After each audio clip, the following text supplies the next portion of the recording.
Bluff City Media presents the Two Buck Sports Show with your hosts, Rusty Buckets and Uncle Buck. Now, let's get to the show.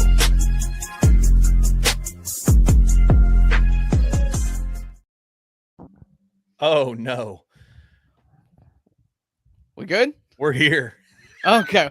Don't scare me like that. What's up, everybody? Welcome to the Two Buck Sports Show. It's a Friday edition.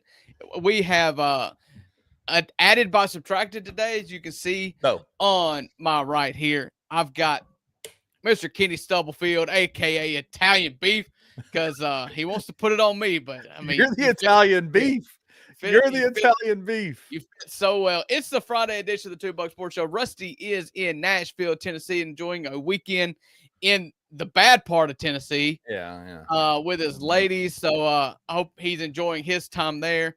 But I'm glad to have Kenny here with me. Kenny, what's up? What's up, man? Hey, I got a complaint. I know Rusty's out, but I got a complaint.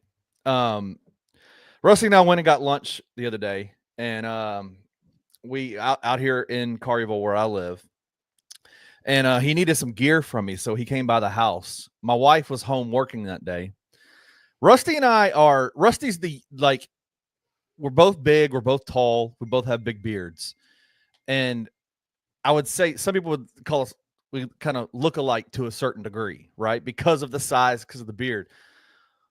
He met my wife, and my wife freaked out a little bit. And she's been calling him the younger version of Kenny Stubblefield. I'm mad. Rusty, you remind me of Kenny when we were dating. You remind me of Kenny when we first got married. So I want to make an announcement. Rusty will never come back to my house ever. That's fair. That's fair. My wife digs short guys, so I can bring Rusty around. My wife likes nothing alike. My wife likes big dudes with big beards. Oh, yeah. God. He's never coming around the house. Rusty's in the comments here. I want to thank everybody for joining us. Got the comment section on and popping already today. We are on Bluff City Media's YouTube page right now. We are on Bluff City Media's X page right now, on Rusty's X page right now. Just I'd like to take this time to cordially invite everybody to come on over to the Bluff City Media YouTube page. We've got King Meeks, Wayno, Jared, even Rusty, my former co-host, and the No Bluffing podcast on Bluff City Media, all here in the comments. Shout out Chris. He says he's got us on while he's cutting the yard. Homie, I'm going to be mowing the yard later today. So, yes. Here we go. It's yard cutting time. I love yard cutting time. Dude, okay. How is yard cutting to you kind of therapeutic? It was when I needed a riding mower. Now I'm pushing it. And so, no, it's not therapeutic. Although even push mowing my yard, it takes me like a half hour. So I can't complain too much. Yeah, it takes me I'm on about an acre and a half of yard. And a lot of it is the backyard. And it takes me a good, and I'm old, I'm 44. It takes me it takes me a while. I get exhausted. I have to sit down a little bit, but yeah, sorry about this morning with the daily grind, man. Last minute, Luke had a little bit of a family emergency, and truth be told, man, here at Bluff City Media, family comes first, baby. Absolutely. Yeah, I've been there. Been there. So I'll have to check in on Luke this morning. I'm sure everybody's good, though. I'm sure he's good. Everybody's fine. Everybody's fine. Plan on seeing him back on Monday through Friday of next week at 7:30 a.m. Listen, we've got a big show for you. We debuted a new segment last week called Buck's Big Three that we're going to do on Fridays, except we're not going to do it today.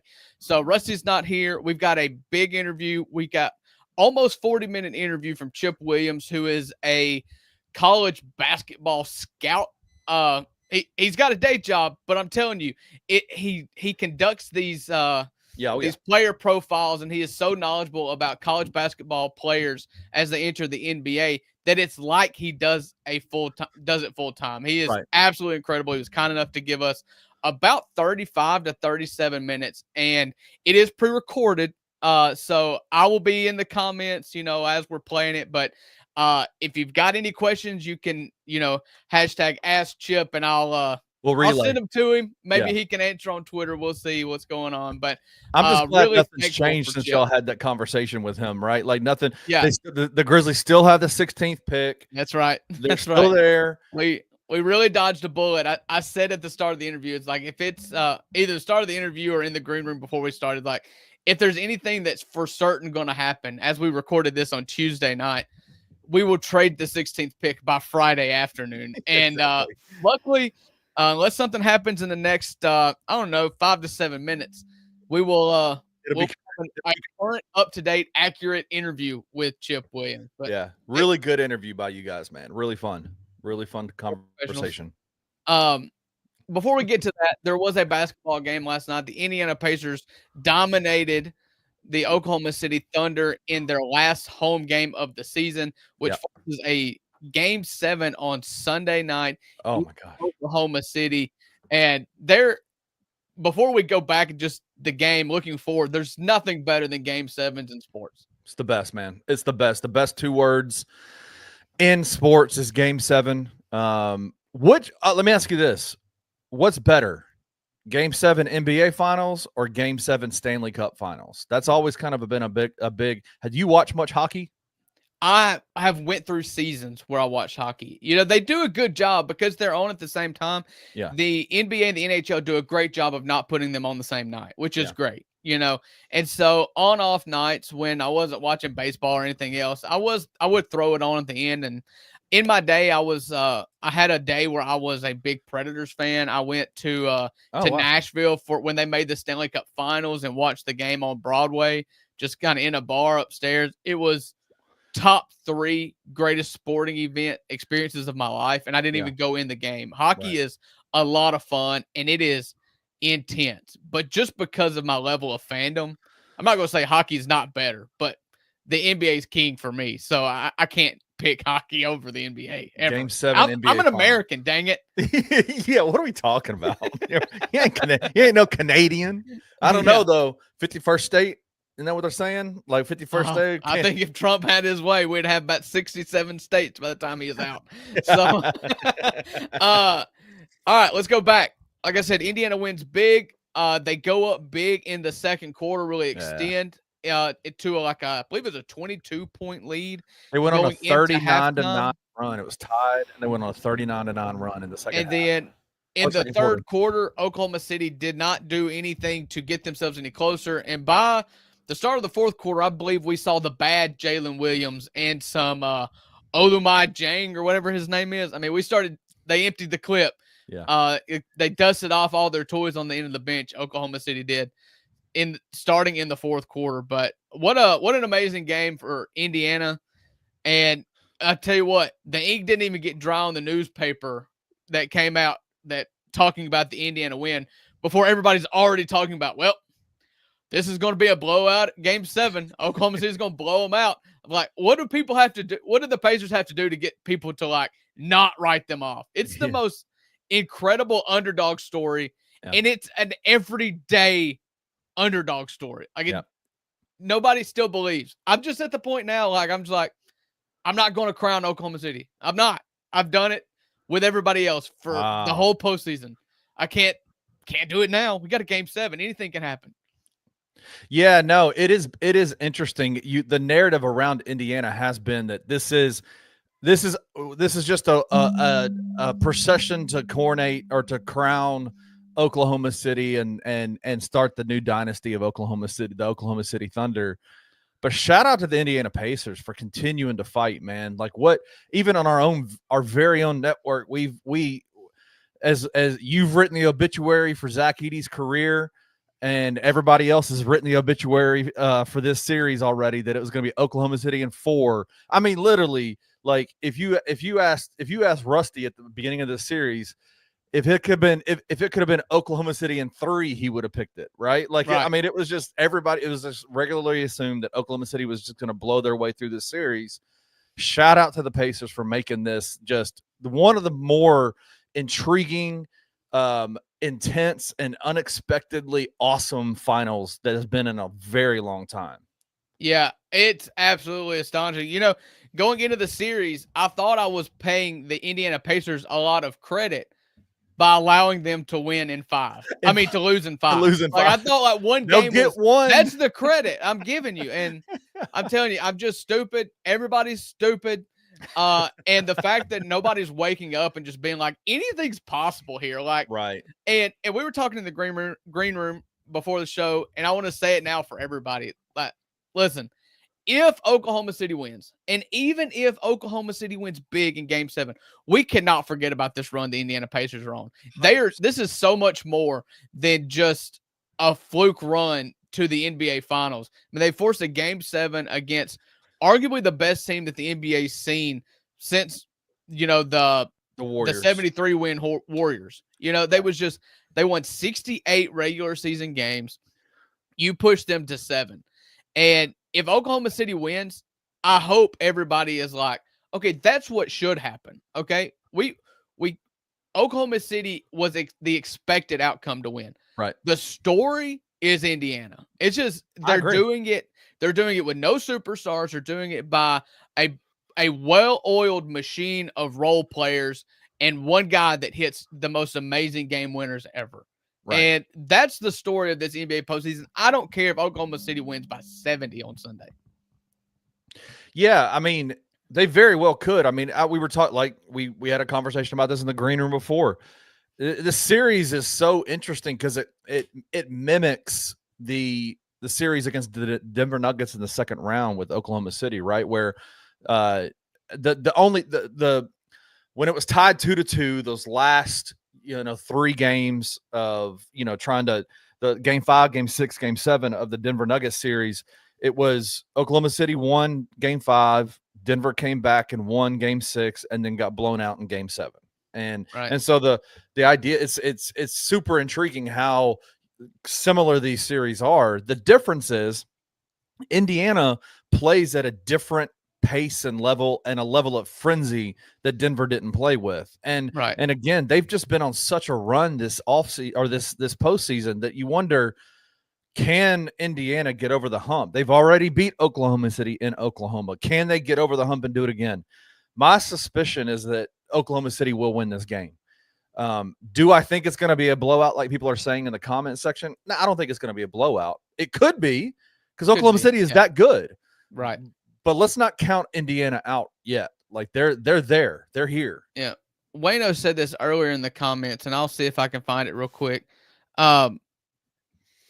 This is the thing that gives me the most pause if you're rooting for Indiana, is that both teams, with the exception of, Indiana won Game 1 in Oklahoma City, but it took Oklahoma City really screwing up and Halliburton hitting an amazing shot. Not to take anything away from Halliburton or Indiana. They came back, put themselves in a position to win, and won.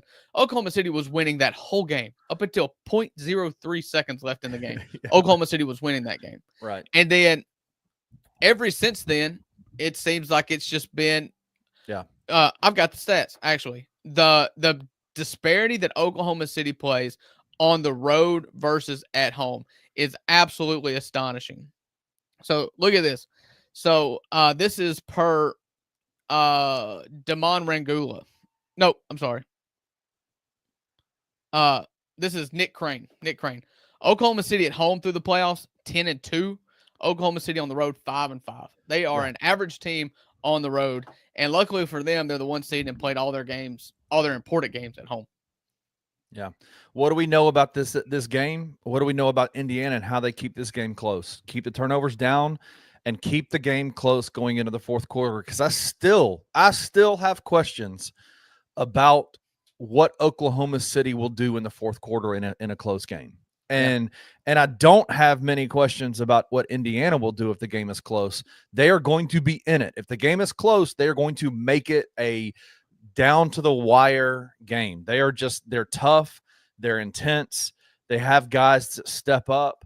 My question is like, once again, can the bench, the non-star players for Indiana on the road in Game 7, can they step up? Because that's been the key in all of these games. Last night, Oklahoma City's bench struggled, and it seems to be that way in home games. The opposing teams, if they can get a couple of guys off the bench to produce, then it makes it a game.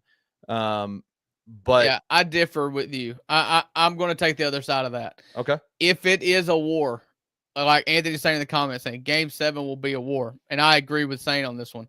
I believe it's a close game. I don't think it's a blowout.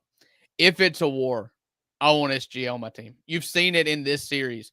Like, he can take over a game, whereas nobody on Indiana has that guy that can take over. You know, Pascal Siakam can, but what's the most likely outcome in Oklahoma City is that SGA just takes over if it's a close game. You've seen him get the whistle in certain games. Heaven forbid Scott Foster's on the call for Game 7. But speaking of calls, this is the last thing I'll say is Mike Breen, I think, had my favorite call of all time last night with that Siakam dunk. It's the perfect name. It was the perfect delivery. When he said Siakam, I was like, oh, I could feel it just going through my veins. I was like, that was just an amazing call, and it's the perfect name, and he just capitalized on the moment. It was such a blow and such a release for that home court, you know, to go into halftime with that steal and amazing poster dunk by Siakam. Let me ask you this. It seems like you said Oklahoma City, they got SGA, so you want to, like, you'll take SGA all the time. Right. What are your thoughts on Chet Holmgren and Jalen Williams, J-Dub, coming out of this series? I think they can get you to the fourth quarter, but SGA is going to have to take over. Yeah. At best case scenario, you know, Chet, I don't have much faith in at all, if I'm being honest with you. Like, it's just, he's not ready yet. He doesn't have the body built for it yet. Not when you've got guys like Miles Turner and Siakam and Obi Toppin that are just built like brick houses, right, that you're going to have to go up against. He's just not there yet. I do have a lot of faith in Jalen Williams. The last time they played a game in Oklahoma City, went for 40. The list of folks that just went for 40 in the NBA Finals is very short, and he's one of them now. I do have a lot of faith in J. Will.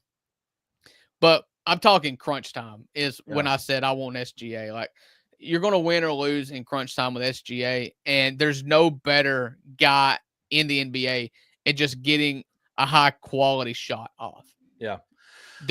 Will it result in a make or a free throw? Yes.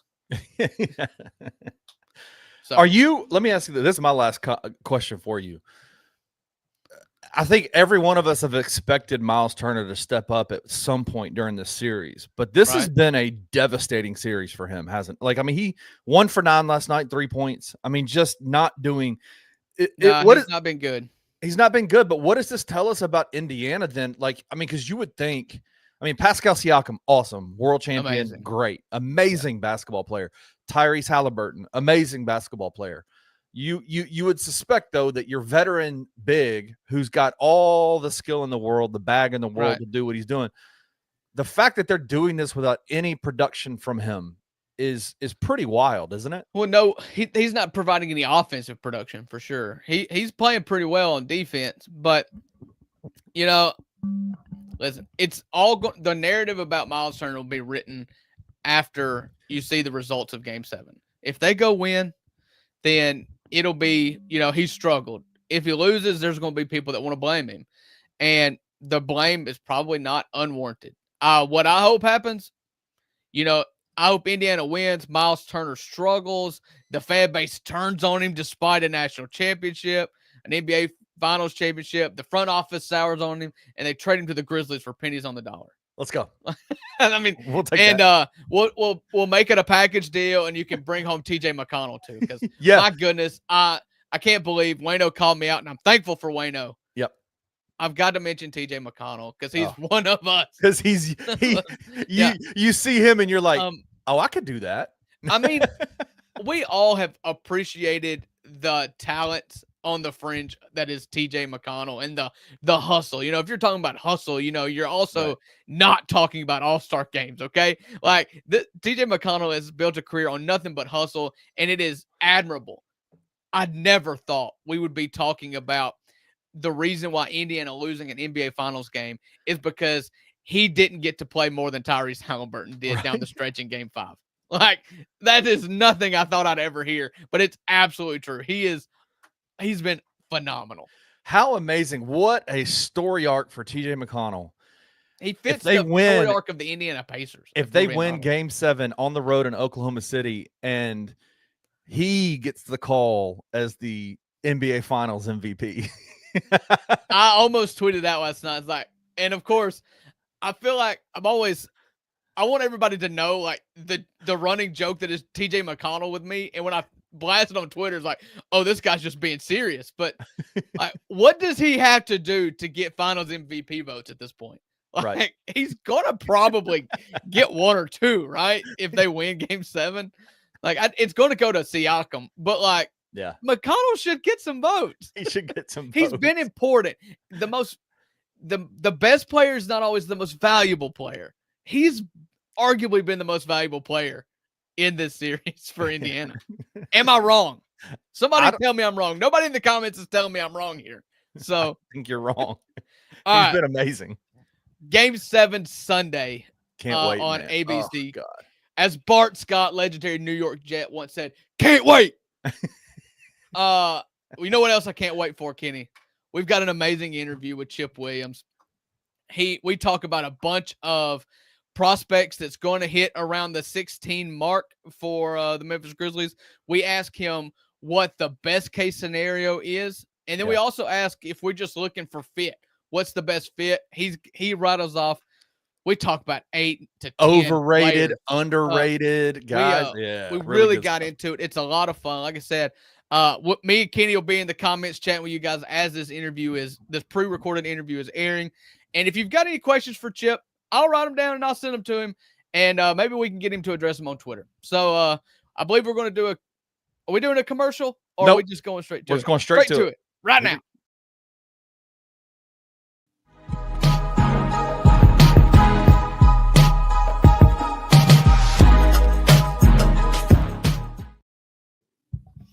All right, segment number 2 for your Friday edition of the Two Bucks Sports Show. We are the Two Bucks on the ends, and we're joined in the middle by Chip Williams. He is an NBA draft extraordinaire. We got him in because, as you guys all know, the Grizzlies went from not having a first-round pick to being squarely in the middle of the first round, and Rusty and I have no idea who is eligible to be drafted outside of Cooper Flagg. So I sent a DM. Chip has been on Daniel Greer's show, post-game show, Grizz 901. So that's where I got him from. He was so kind to join us. Chip, thanks for being here. Man, thank you guys for having me. This kind of like I was telling you before we started, this is like I watch all these guys all year long, and then this is like the 2-week period where I'm super useful to people. So it feels great. I appreciate you guys having me on. It's your time to shine, man. Don't waste the spotlight for sure. So let's get started. The Grizzlies trade Desmond Bane. They trade him for KCP and another guy who may or may not be on this team by the time you're hearing this. We're recording this on Tuesday afternoon, and we're just praying that no trades happen between now and this Friday show that you're watching right now. The Grizzlies result in the 16th pick in this year's NBA draft that's going to happen next week. Just off the top rope, at 16, who do you see? What's the best case scenario you can see falling to Grizzlies at 16?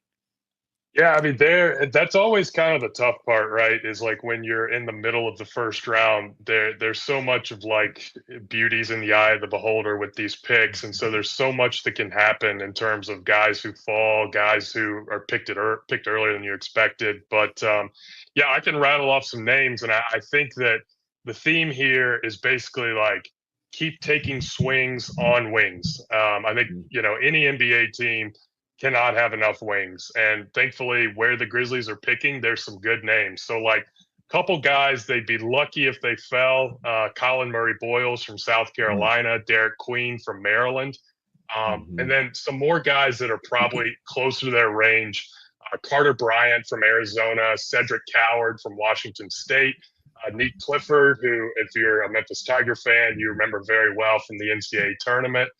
Adu Fierro from Arkansas, Rasheer Fleming from St. Joseph. So, like, there's a lot of guys that we could really hit on that I think make a ton of sense for the Grizzlies and kind of what they're looking for year in, year out in the draft. So I've got a couple of names. I did some homework this afternoon. I, being unemployed, had some free time. So I did look up a few names that are intriguing. And you mentioned a couple of them. I really like the Colin Murray-Boyles player at that wing from South Carolina. He's gritty. He's a hard-nosed kind of a player that may fit what we're trying to do here. Talk about how you think he would fit. And then I got one more name for you that you didn't mention afterwards. But how do you see Murray Boyles fitting on this team with that edge that he plays with? Yeah, he's a tough guy. 6'8", and a guy carries weight really well.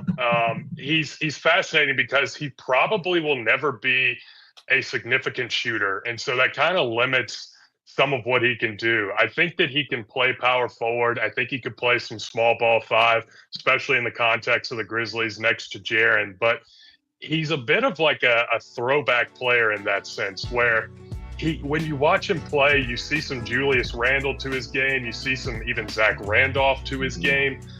Maybe even some Paul Millsap to his game. Like, he's just so tough, so physically imposing, has this very long wingspan that he utilizes to finish at the rim.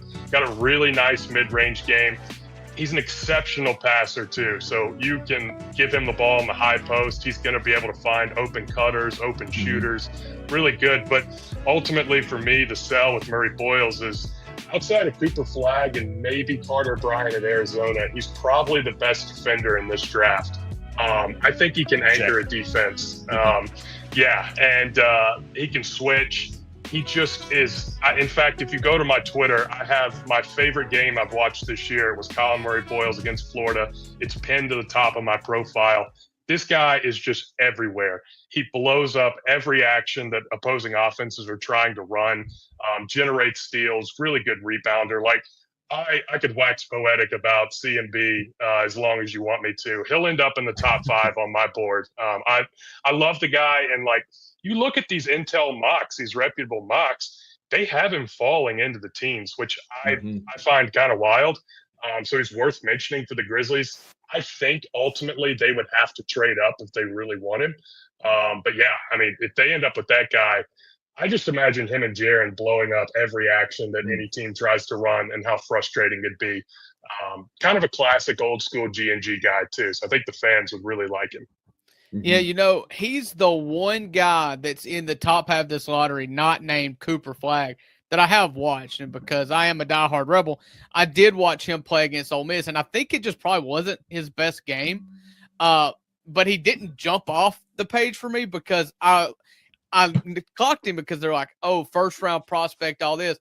But he doesn't kind of fit the mold of what you would see as like a he doesn't have that top end athleticism for a post player. He's not 6'10". He like you said, he doesn't shoot. But you're saying everything else is just off the charts. If he shoots, he's probably an all-star at some point in his career. That's really the reason he's not being considered in my top 2 or 3 is just there's a good chance he just never shoots the ball. And another thing to note, Ole Miss was a pretty good team this year, and South Carolina was a very bad team this year, and it had nothing to do with Colin Murray Boyles. That team was a disaster. They're a really hard watch, but if you caught South Carolina on the wrong night, it was brutal. So I definitely understand not being super impressed. Yeah. One more wing that kind of stands out to me that's falling in that 15 to 18 range. And I do want to talk about Derek Queen because the more I've looked into him, the more I like that dude. But we'll save him for center talk here in a minute. Liam McNeely from UConn. He is a versatile 6'8" small forward, maybe like a Cam Spencer type, just with the tenacity and high IQ and just because he's white and he went to UConn. What are you and he can about? shoot. And he can shoot. That's the other thing. He's a great perimeter shooter, catch and shoot option. He's an average athlete, though, a little bit turnover prone, but like he seems like a guy that could step into a Desmond Bain type role as that catch and shoot option for John Morant. Any thoughts on him, Chip, coming out of UConn in that 15-16 range? Yeah, so McNeely was a big-time guy coming out of Montverde. He played with Cooper Flagg, and actually he played with Derek Queen. Like, that Montverde team was ridiculous. Robert Wright, who played at Baylor. Yeah, completely ridiculous team. And he went to UConn, obviously. Had a little bit of a difficult year shooting the ball, but there's 2 things I really look at when evaluating shooters at college. Is one, how often are you shooting them? He was shooting over 10 3-point attempts per 100 possessions, which is excellent. And then also he was a 85% plus free throw shooter. So the touch is there. I think he shot around 32% from 3, but like there's so much variance in 3-point shooting that it's not strange for a guy to have an off night or an off year, I should say. You go back to, like I said, the EYBL, some of the grassroots stuff. He was an elite shooter there. And then the touch and the volume indicators were there at UConn. So I think he rebounds pretty well and a pretty good passer. But that's kind of the sell, is just the jump shot, right? Like if he's this 6'7", 6'8" spot-up shooter, then that's pretty much what you're going to get with Liam. Yeah, they said kind of the comp, some of the things they talked about him, like he makes up for a lack of natural defensive effort with high IQ, communication, and just being just a gym rat. And so those are things that I can work with in Memphis. And if you give me a guy that's got high IQ, that's willing to work, like the shot, if the touch is there, the shot will come. That's right. And if you want to go, I'm not great at comps because I think that each player is unique, but right. I think sometimes they can help in terms of like, what does this guy play like? And I think Corey Kispert would be the best thing. Like very similar prospect to a Corey Kispert type coming out of Gonzaga. So like should play a role in the NBA, but he is limited just because of some of the other stuff that doesn't work in his favor. All right. Yeah. I'm gonna tell you what I want, and I want you to tell me what player I want. Okay. Okay. All right. If you look at the Grizzlies, there's two obvious holes. I believe center is a hole, and if you want to pencil in or Zach Edey as your starting center after he gets healthy, I'm not a huge Edey guy, but call it a backup center. It's a position of need, and I don't think. I mean, you look at the NBA Finals right now. You can never have enough wings, and I want athletic, can defend multiple positions, can shoot okay, but I want somebody with a high motor, that works well with John Morant. Ultimately, I mean, you've got to fit him in beside John Morant, and so you can make this guy the starting 2 guard or one of the 2 to 3 to 4 or 5 wings that'll play. Who's the best option? So I'll start with center. I'll give you a couple guys that I really like that could possibly fit that backup center spot. One is Thomas Sorber from Georgetown. He's a freshman, played at Georgetown this past season. Really physically imposing. Like from a body type perspective, I'm not really comparing how they play, but body type perspective reminds me of Bam Adebayo, where he's 6'9", 6'10", but just really broad shoulders, really filled out. I think he's got a 7'4" wingspan, so really long guy, rangy, but very powerful in the way that Bam Adebayo was at Kentucky. He, again, probably not much of a shooter, but can pass, really good rim protector, really good rebounder. I just think you could fit him into a role as a rookie in the NBA, and he'd be fine playing backup center. A little bit more of a project is a guy from France named Jan Berenger. Berenger, I don't know. You know how the French, they have their pronunciations. You fit right in with us. We can't pronounce anything. Yeah. I say Jan Berenger until someone corrects me. So that's what we're going with. He is a very easy sell. He is 6'11", 7'4" wingspan, incredible lob threat, and runs like a deer. He reminds me of like prospect Clint Capella, something like that.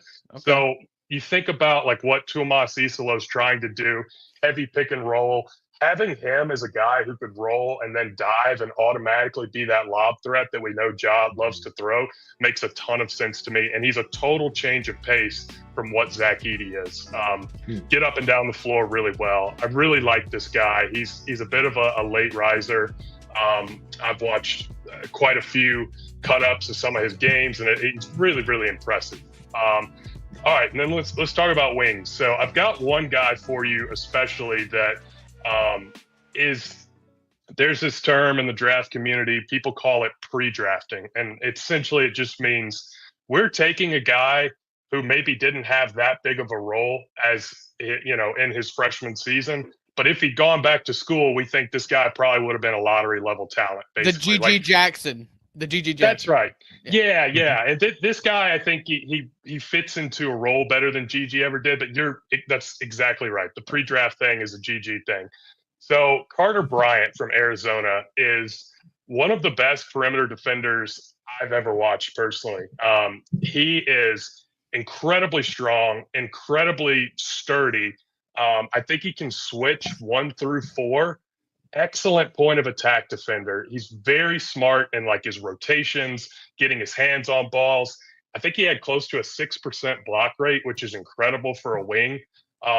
He shoots a little bit, and that's really where the questions lie is on the offensive end. I don't think he's much of a dribbler, and the shooting is okay. But the names you hear in terms of like his defensive upside is someone like an OG Anunoby. And I think the Grizzlies could do a whole lot worse than if they come out with maybe a slightly more offensive limited OG Anunoby, right? So those are some guys, just based off kind of what you threw at me, that makes sense. Yeah. Thank you. I will do extensive research on those, but more realistically, I'm just going to take your word for it. Yeah, like you've mentioned him already a couple times, and I've been itching to talk about him because what I've looked up, I've truly loved. Now he's a guy I believe you'll agree we'll have to trade up to get. But Derek Queen from Maryland, the first thing I read about him was a comp was Zebo. He's 6'10", 2.2 stocks per game, 9.2 rebounds a game for Maryland. Like, checks a lot of boxes for me, Chip. Have you watched much of Derek Queen? I know you mentioned him. What are your thoughts on him? Yeah, I love Derek Queen. I think so. There's obviously some limitations there, right? His combine numbers athletically were not very good, and that's always a concern. But with Queen, man, I just think there's something there that there is a star outcome for him on the offensive end. He is so unique in the way that he scores. He's able to put the ball on the floor. He's able to find open guys. He's so advanced in his offensive processing and the way he scores the ball that it would not shock me if he ends up as a 20-point per game scorer at some point in his career. Defensively, I think that's where he's a little more limited. Like, is he a 4? Is he a 5? I think you'd really struggle if he was your center trying to protect the rim.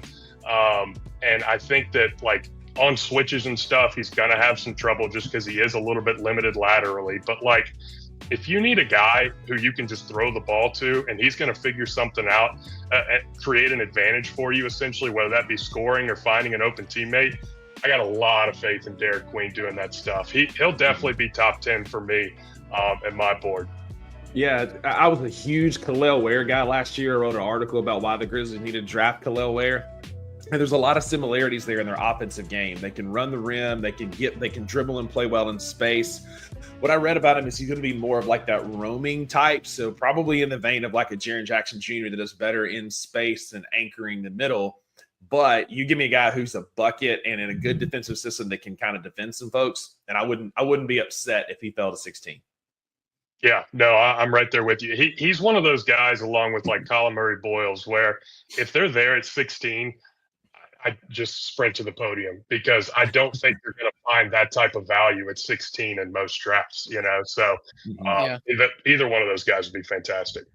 Yeah, you look at 16 and it's either, you know, you swing for the prospect that's like super raw that could be Giannis, or you find a guy that fits a role. And so with both of these guys, the Colin Murray Boyles or the Derek Queen, or even the cat from Arizona that you mentioned, it's like those guys, you're not drafting them to be superstars, but if it's got a gaping need that this guy can fill, then great. I told you what I wanted, but I think we see a track record with the Memphis Grizzlies that it's all we've always called it like Excel spreadsheet drafting. It's like they're looking for a guy that's heavy steals, heavy, you know, hustle plays. That's how you end up with a Conchar. You end up with taking Jake Arabia in the middle of the first round. And who do you think the Grizzlies, like, what's your prototypical Grizzlies pick that you would think Zach Kleiman will love this guy? So I think Colin Murray Boyles, who we've talked about, really ticks a lot of those boxes. If there was a guy, I tweeted it last night just kind of as a joke, but if there was a guy that they were going to go up and let's say, like, you know what, these picks that we just got from the Magic, they're burning a hole in our pocket. I need to get up into the top 5. So I'm sending 16 and a Magic first and maybe one of our first, and I'm going to go get Con Knipple from Duke. This guy is like nuclear shooter. Yes. Like, hey, and the bootleg t-shirt community wants nothing more than Knipple to be in Memphis. I know. I thought forever it was Canoopal, and then I heard him say it, and I was like, oh, it's Knipple. Okay. Yeah. All right. Well, he wishes. Yeah. But like, okay, there's another, I'll throw another just kind of like draft term buzzword that people like to say is false ceiling. And I think that applies so much to Con, where you look at him and you think, okay, I'm going to put this guy on the wing. I'm going to put him in the corner. He's going to knock down open shots, right? And I think that's so limiting to what Kahn can do. Because if you go back and you watch some of the Duke games where Cooper, when he turned his ankle, they really just gave the car keys to Kahn and were like, hey, figure this thing out for us. And man, did he ever. Like, some of his stuff off the dribble is really, really impressive. Again, not comparing the two, but just to give people an idea of play style, it's kind of like how Luka is able to just use his strength and size to get wherever he wants on the floor, and then he gets his shot off, right? He's not blowing by anybody for dunks or anything crazy. Kahn's not doing any of that stuff. But, like, he plays off 2 feet. He's so strong, and his touch is excellent from everywhere on the floor.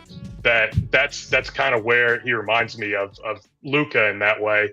But also, like, a play style, like if you took some of Desmond Bane's burst away, he could be something like that. I don't know.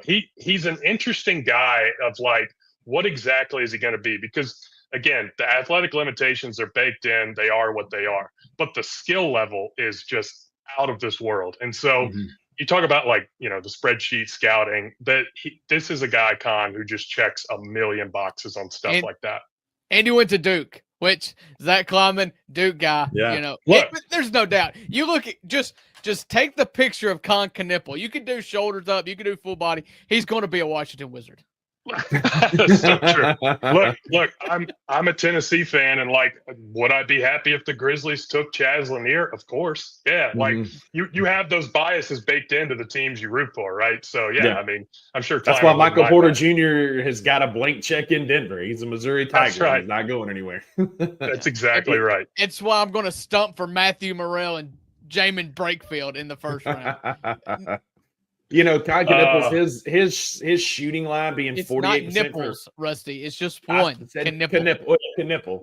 Watch it. His Knipples shooting line is 48% from the field, 41% from three, 91.4% from the free throw line. The touch is there. But one of the things that I really like is he's averaging 2.7 assists to 1.4 turnovers per game. So he's got a high IQ, takes really good care of the basketball. Again, athleticism is I think the Luka kind of makes sense from the research that I did, but a shooting line like that and protecting the basketball, that fits in Memphis. It's wild. There's a great video out there. I think maybe Jay Bellis sat down with Kahn and just really talked about how he leverages playing off 2 feet. Like, you will so rarely see Kahn off of 1 foot doing anything. He's just learned that, hey, I'm not jumping over anybody, so I'm going to jump through the guy, create the space that I need, and then my touch is so good that it's fine. You know, it doesn't matter bully what ball. the That's looks like. Zach Randolph 101. It's bully ball, man. Exactly. Teach Ja Morant how to not get on 1 foot all the time. Yes. Maybe Kahn will teach Ja, like, hey, man, 2 feet better than 1. Yeah. Hey, so we've peppered you with some players. I want to ask you now, like, give me a guy that you think is, like, underrated, flying under the radar, and somebody who might be a tad overrated that may not be the prospect people think. Okay, I'll start with the overrated one, and I feel like this is kind of trending back that way. Is Ace Bailey from Rutgers? He's the one that lied about his height. Yeah, he was, like, listed 6'10" when he's really 6'7", maybe 6'8" with shoes on. So yeah, I'm 5'10". I'm 5'10" too. Yeah.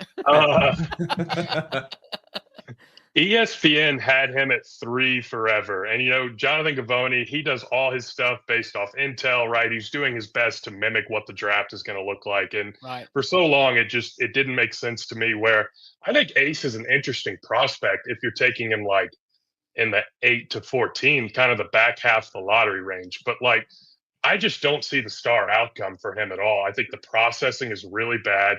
I think the shot selection is really bad. The defense is basically non-existent. He has these games where, like, he's one of those guys. Here's what I'll say. If you go plug in Ace Bailey highlights on YouTube, you're going to be convinced that you're drafting Kevin Durant. And then you go watch a full Rutgers game and you're like, man, there's a lot of stuff we got to work on. He's got a long way to go before he's anywhere close to that. So, like, you mentioned Michael Porter Jr. earlier. I actually think that's, like, a decent comp for him, where, like, if he has a Michael Porter Jr. type outcome, that's probably pretty good for Ace. So that's, like, you know, again, this is not personal to Ace. I always want to preface that these guys are young. I hope all of them are incredible, but just from a basketball perspective, I wouldn't take him as high, maybe as where some of the other mocks are having him. And then underrated. That's a really good question. Behringer definitely fits that. Okay, I'll give you one that I personally am just higher on than where I'm seeing him mocked. And I'll go back to the Duke well. We'll make Zach Kleiman's day because I'm sure he's listening to us. We'll go with Kaman Malawak, the big center from Duke. Yeah. I think that this is the easiest eval of the entire class to me. This guy is 7'2". He can almost touch the rim flat-footed. He shot over 70% at the rim. He finishes everything. He blocks shots like crazy. He's over 70% from the foul line. And you watch him take a three-pointer and you're like, maybe at some point that's a thing, right? Switches on defense, anchors, the middle of everything. Like, this is just so easy to me. He's going to be in my top 5, and he's a plug-and-play guy from day one. I think a lot of people saw the game against Houston where he had a bad rebounding game.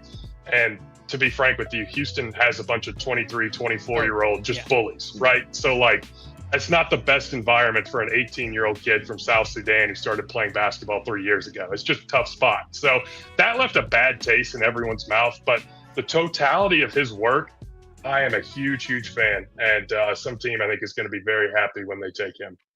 I'll tell you what, you're describing him, and it was almost like you were talking dirty to me. Like that's what I want. Like, we got Zach Edey that can't switch. And were you a Zach Edey guy? This is not going to be a Zach Edey segment, but I was. Yeah, to be honest with you, I was. And I'll tell you why. I was not for a long time. And then I just decided, all right, I think I'm focusing too much on what he can't do. Let me think about what he can do. And that's where I kind of I bought into it and ended up having him top 10 last year. But it's kind of like we talked about with some of these guys. There's clearly some baked in limitations with Edey and stuff. He's just, he will never be good at, right? But he does do some really good stuff too. Yeah. I do agree with everything you said.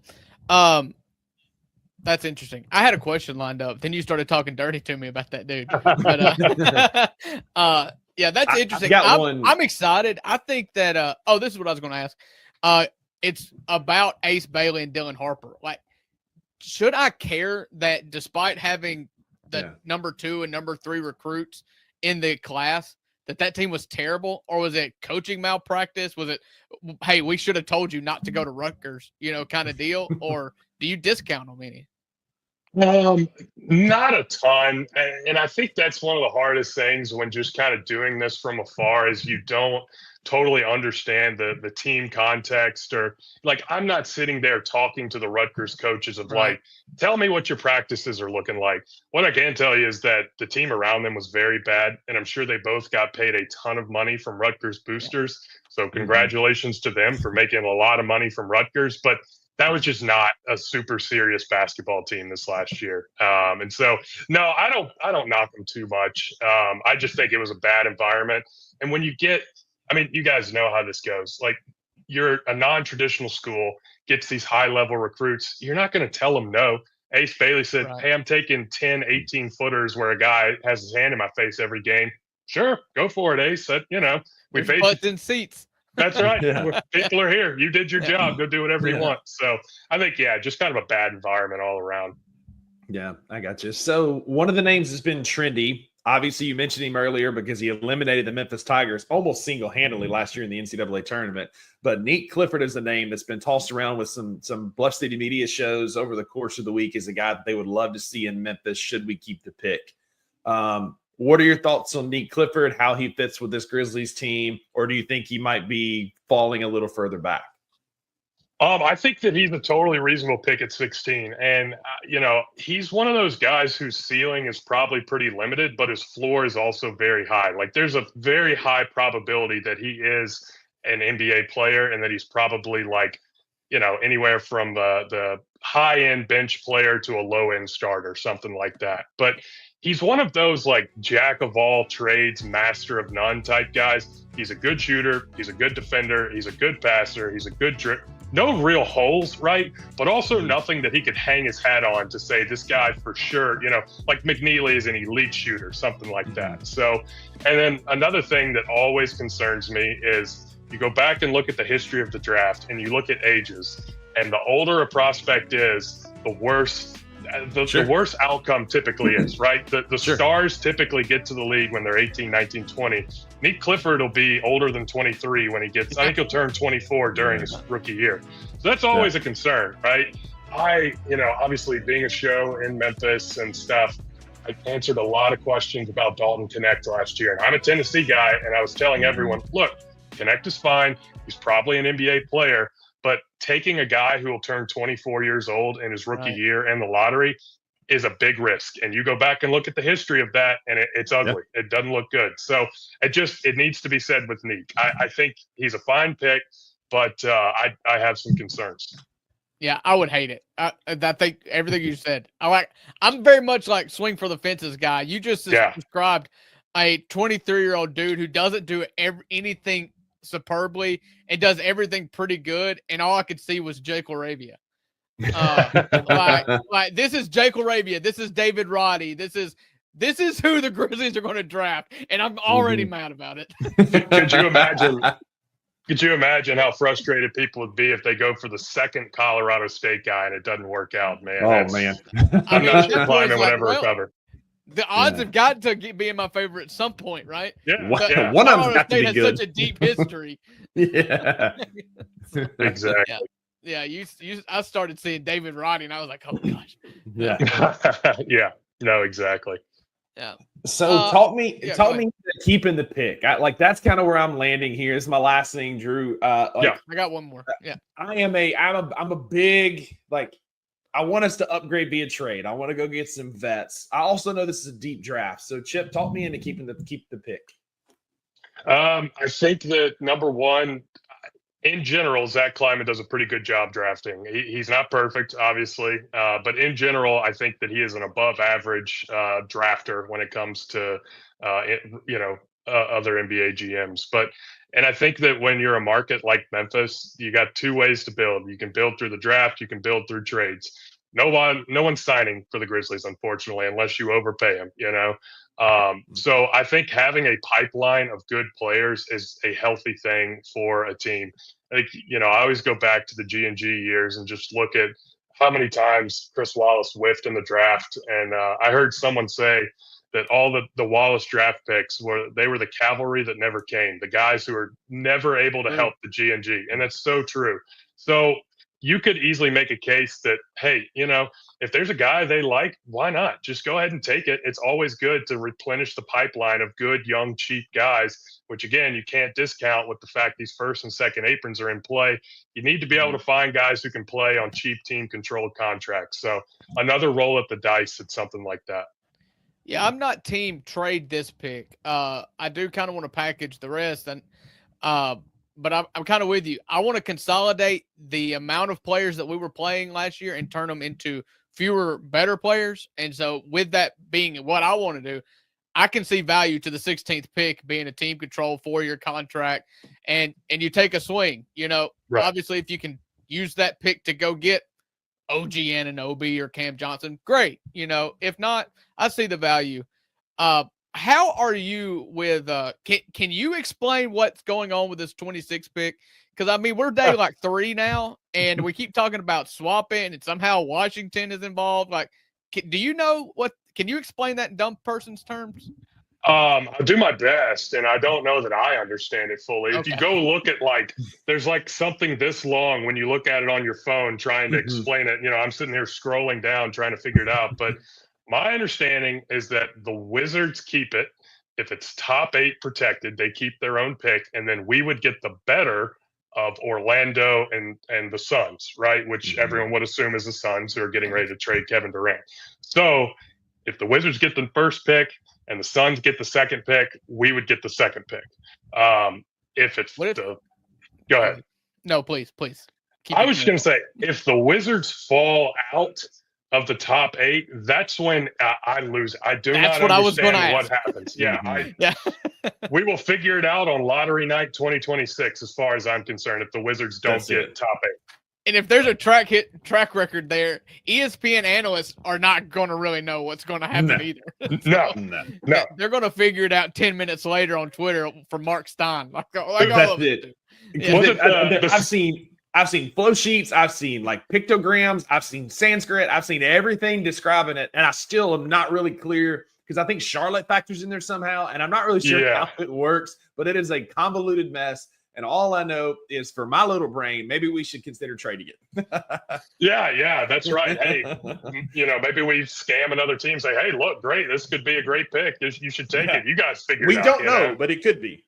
We paid a law firm and we still don't understand. They tried to, It's just like everybody I've listened to is like, oh, this 2026 Suns pick is the crown jewel of the Desmond Bain trade. And no one before now has been able to explain it to me in a way I can understand.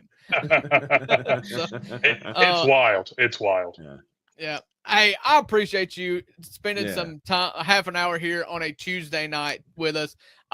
We are cramming for the final, and so appreciate you joining us. I've had this whole show by myself until you came here because Rusty, as you all know, is out of town. So I am. Are you in Nashville right now? Future Rusty is in Nashville right now, living it up with Maggie, enjoying the town. When we made this trip, I didn't realize how much I needed it. And now that I'm on it, I can guarantee you I'm having a great time while this show is airing. Yeah. Who was it? Who did I just see? Oh, Kenyon Martin just came out and said that the Grizzlies should move to Nashville. So Rusty is going and looking for real estate. I'm so sick of this national media between Stephen A. Smith, Gilbert Arenas, Darius Garland, all Chandler Parsons trying to move us to Vegas. I'm like Will Smith. Keep my city out your mouth and leave us alone here in Memphis. Rusty's gonna start slapping. I am, man. If I ever saw Stephen A. Smith, man. Anyway, he's built like Frog from Frog and Toad. But anyway, I'm gonna leave that alone. I appreciate you, Chip. We're going to take a break. You're going to see a commercial. And then I'll close us out on the other side. Thank you, Chip. Thanks, guys. Yep. Looking for an alternative to alcohol or conventional medicine? Check out Ounce of Hope, a Memphis-based dispensary with 2 local stores in the Sanderland Center and on South Cooper Street. You can get all the products you need in a location convenient to you. Each store offers an intentional shopping experience with dedicated bud tenders to answer all of your questions, from product selection and mushroom blends to our personal favorite, the Delta 9 seltzers. You gotta try the Peach Buzz. Try Ounce of Hope at either one of their 2 Memphis stores or at www.ounceofhope.com for convenient products shipped right to your door. Use the promo code BluffCity for 15% off any order, excluding sale items. Cannot be used in conjunction with other promotions or discounts. One use per customer.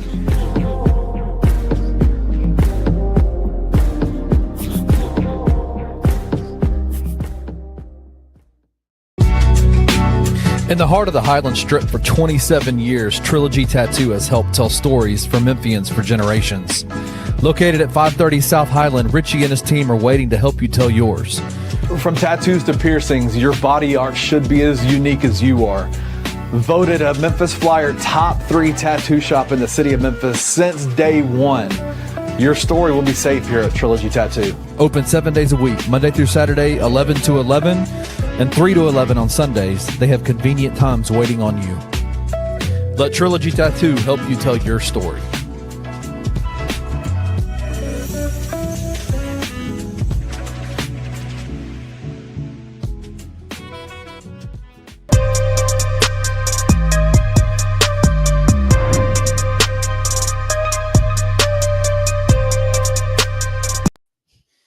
We are back. What's up, everybody? Welcome to the $2 Sports Show, segment number 3, the last segment before we head off into the weekend. Kenny, I hope everybody enjoyed that interview. Fantastic job, dude. Chip is great. Chip is great. I could have sat there and talked with him forever, and I probably needed to talk to him for a lot longer to feel well equipped to navigate my thoughts around this NBA draft that I'm so illy prepared for. Right. Yeah. No, it definitely.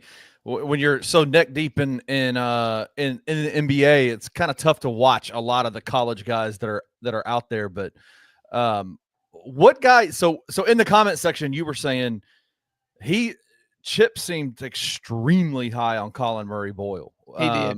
I got the vibe that that was his favorite pick. Not necessarily the best pick, but I think that's his favorite. And the lack of shooting scares you, huh? Yeah, so to me, listen, I'm thinking about building a team around John Jaren. Okay. That's my goal. That's my core. What works well around that? And to me, if there's anything that Ja generates more than anything, it's open threes. And we haven't ever had anyone other than Desmond Bain there to take them. And so Colin Murray boys does scare me. I see the value there. I see where the high basketball IQ, the defensive guys, but I'm just I'm looking at big wings that can shoot. That's what I want. I want big wings that can shoot, and I want a backup big man. And I've got two names that I'll go ahead and plant my flag for. What are those two names? I mean, you heard me get all hot and bothered. I love K'Mon Malawak. Yeah. He's everything that I wanted, like the Zach Edey pick to be, because I feel like it just works so well with having him being able to finish or being athletic, being able to switch. I get labeled a hater for Zach Edey, and it's because I'm the only kind of dissenter. I don't hate Zach Edey. I just think he's very limited, and you see him get played, see his body type, his archetype get played off the court in high leverage games in the playoffs. And if you can't play in the playoffs, or there's no model for me to point at, like it's worked here, then I'm kind of out. And Malawak seems like the perfect guy that could fit alongside Ja. And if he can switch a pick and roll, then I love him. And I'll just, because I said I want to take a swing for the fences, if it's not him, I'll take the what's his first name? The Coward guy. What's his name? Coward. I just lost it.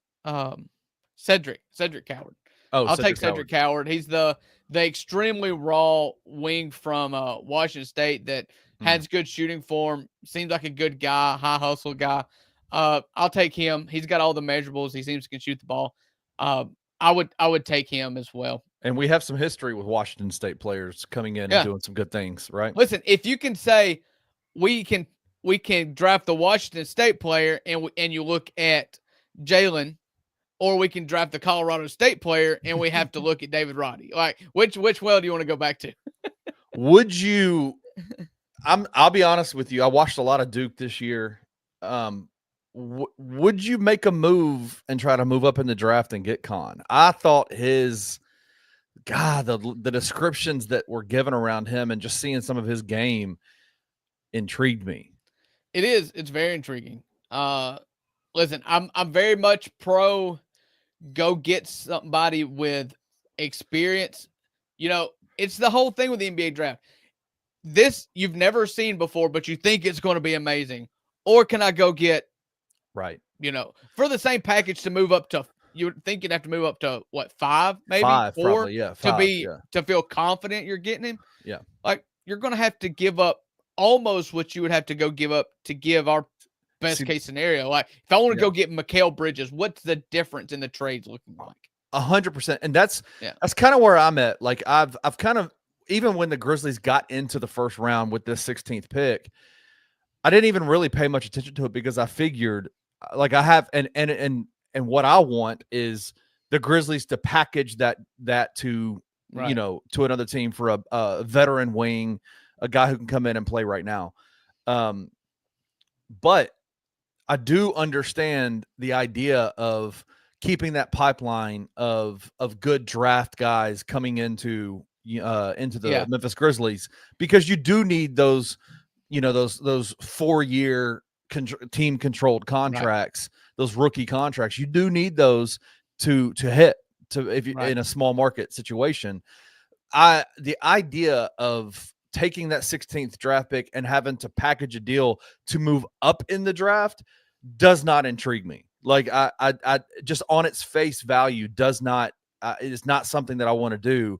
Because again, like you said, if we can package that and then go get somebody else, like a veteran player, I would do that over moving up in the draft to go get a rookie. Like, is there somebody in that 16th range, in that 16 range where maybe it is a CMB, maybe it is a Cedric Coward, whoever it is, that can come in and not have to be an immediate contributor, but is one of those quality control or those team controlled contracts that keep that pipeline alive. Yeah, and the reason why I think that the Grizzlies will not touch this 16th pick until it's their turn to pick, or if they move up, is because the 16th pick, you're always got guys that will fall to you. You know, you look at past 16th picks in the NBA draft are guys like Alperen Şengün. Right. I believe Giannis was 16, if I'm not right. If I'm not right there in that mix. And I don't think any of these guys are Giannis. No. But my point being is that good players fall to 16 all the time. Right. Guys that help immediately, because at the top end of the draft, they're all freshmen, coming out of their freshman year, one and done guys. You rarely get the guy that can help immediately at the 16th pick of the draft. So I think they'll hold on to it. I'm in two trains of thought here. If I'm going to get a guy that I expect to play immediately, I want him to be a big man.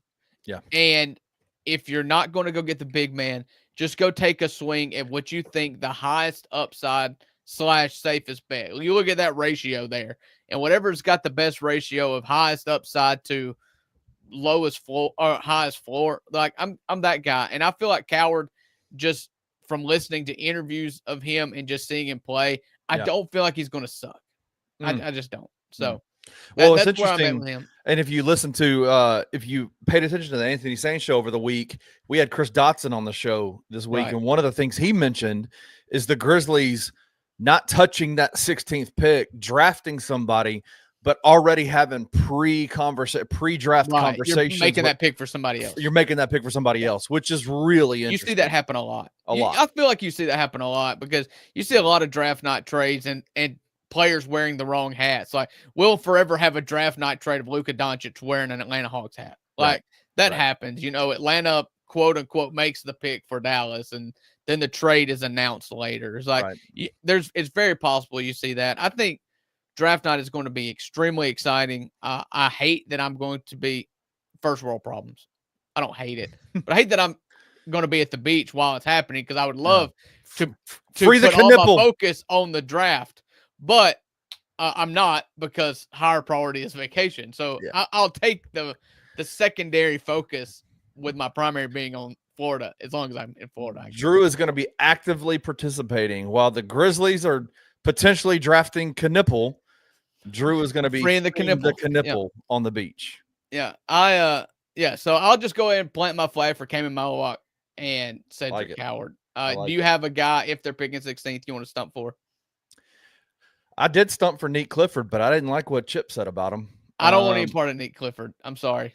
Yeah, I stumped for him because I thought he was a good. I loved what I saw out of him. You have fallen victim to what everybody else falls victim to. When a player torches your team, you have such a high respect for. What's crazy is he didn't actually torch the Tigers in that or played first well. round. I would not have even known who Nick Clifford was if he didn't play against Memphis in the NCAA tournament. What I liked about him is that what you saw out of him again with Colorado State is that he had his hands on everything, every statistical category for Colorado State. He led the team in last year, in everything. And so I don't want a guy anymore that's got I don't want to pick a guy with a low ceiling. A low ceiling. I feel like I was a big Jake LaRavia guy because I wanted him to be the 10th guy, and he was miscast like every Grizzly was in the last 2 seasons as the 6th guy, or in roles that didn't fit him.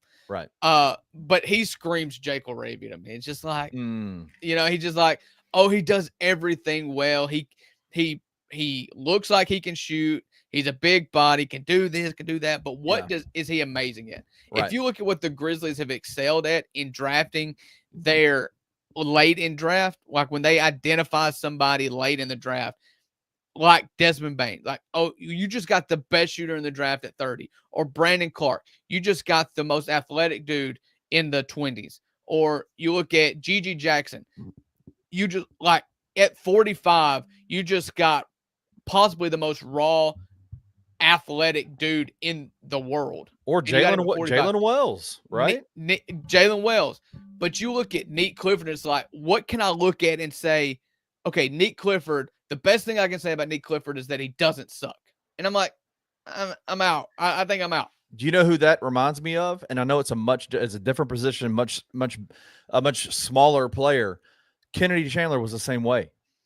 Kennedy Chandler was the guy that, but he had a massive detriment though too, because he was so short. Yeah. No, 100%. Yeah. So it's a different type of thing. But as somebody who followed Kennedy Chandler while he was a sophomore at Briarcrest and seeing him play, good. Fantastic player. But the one quality that he had was that he was a winner. He won everywhere he went. There was nothing that he did fantastic. There's nothing that he was just superb at. But even at Tennessee, he just won, which is a great quality to have. But most NBA players have that. You got to have a skill that you're just elite at. Mississippi State's got a guy that is probably next year going to be like in the running for offensive player of the year. He's a point guard, and his name's blanking on me. I know Chip could recall it just if I said it, said Mississippi State. He's amazing. He's a point guard, but he has got a Kennedy Chandler problem, and that is that he's like 5'11". And there's a reason why he's still playing at Mississippi State, probably because he saw Kennedy Chandler go in the second round and get cut before his team made it to the playoffs in his rookie year. Right. Like, it sucks. Hey, short kings unite here, rebel against the system if we've got to, but they just don't pan out. But the point is that Kennedy Chandler was an elite player. Yes. Everywhere he went. Yes. But when you get to the NBA, it is a different thing, man. 90% of the NBA players were on a high school team that was amazing. Amazing. Because they had an NBA player on their team. An AAU team that was amazing. Yeah. Right? That one. Anyway, yeah. Yeah. So we've been going an hour and 12 minutes. Rusty would be falling asleep at the wheel if he was with us. He doesn't have the stamina that me and you have, Kenny. So let's hit the bumper video. Let's talk about what we're going to do before we have Monday's show. See, I told you I was going to produce it. Where is it? God. Oh, here it is. Got it.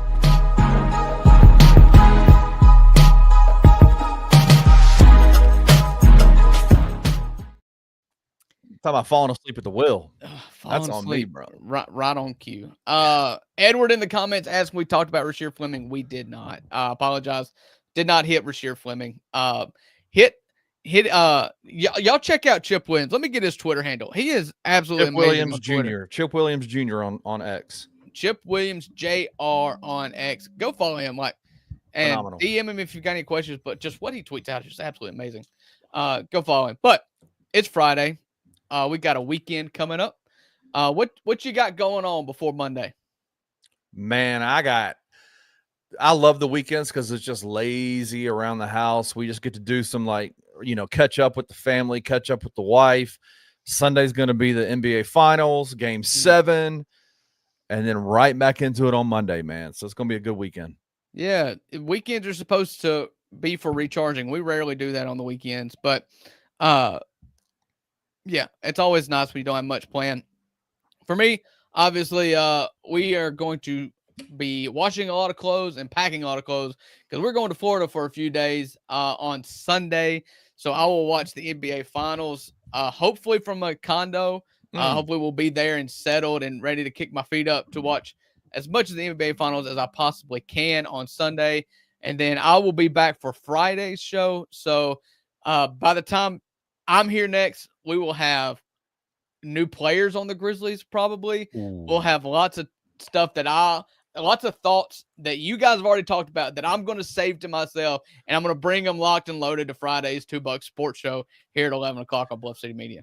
I have a question for you. Will Zach Edey be on the Grizzlies on Friday when you come back? Yeah, I mean, what you going to get for him? I don't know. He moves faster in the Kia than he does on a basketball court, and he's got a bum wheel. he's a Kia boy. I tell you what, if there's the most impressive thing that I've ever heard about Zach Edey is that he can fit into a Kia Sorento. That's crazy. Yeah, it's crazy. Listen, I appreciate the frugality of people who make millions of dollars, come into lots of money quickly.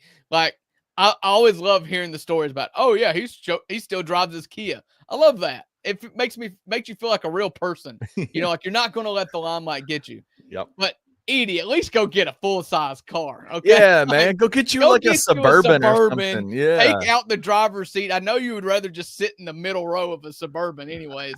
Drive from that perspective. You let your legs out, So, Edie, go buy you a vehicle, brother.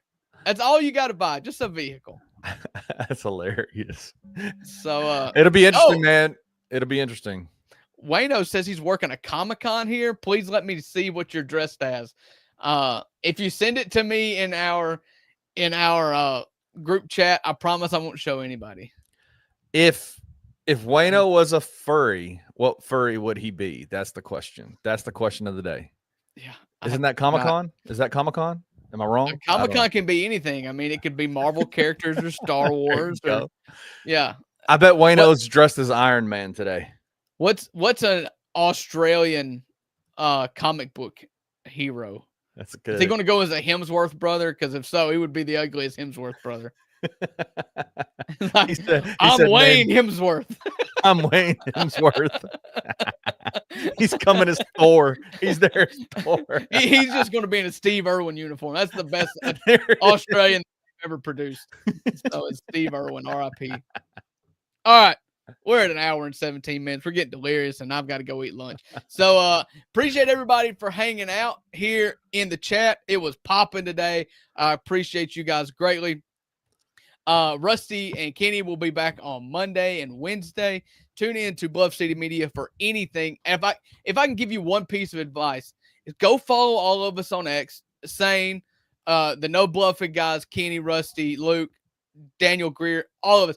It's going to be an action-packed week. Lots of rumors. We're going to have lots of stuff to talk about. Get on YouTube, subscribe, hit the bell so that you get the notifications, because I guarantee you before Wednesday night's draft, there will be a reason where Bluff City Media is going to go live to talk about something that just happened. 100%. So hit the bell, turn the notifications on. But until then, with the $2, you always get what you pay for, and I will see you on Friday. Well, the show will be back on Monday. Have a good weekend, everybody. Thank you for tuning into this episode of the $2 Sports Show. If you enjoyed this episode, subscribe to Bluff City Media's YouTube page, like this video, and leave a comment. We will see you back here in a few days.